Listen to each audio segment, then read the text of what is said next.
POV, je vais te montrer comment réaliser cette coiffure. Attention à ton dos, il se peut qu'à la fin de cette coiffure, il se coupe en deux. On va commencer par faire une raie au milieu de la tête.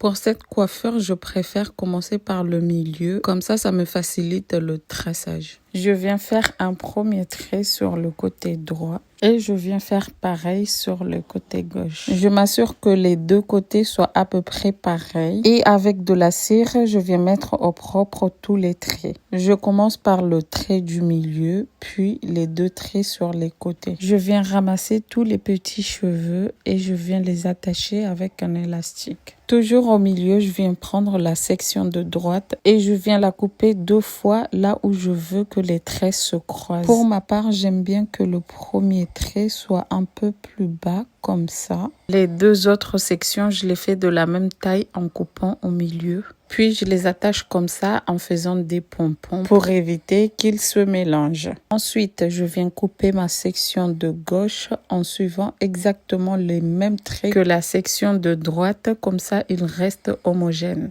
Et là, je viens faire pareil, j'attache en faisant des pompons. Une fois que j'ai fini le milieu, je viens faire le traçage sur le côté droit.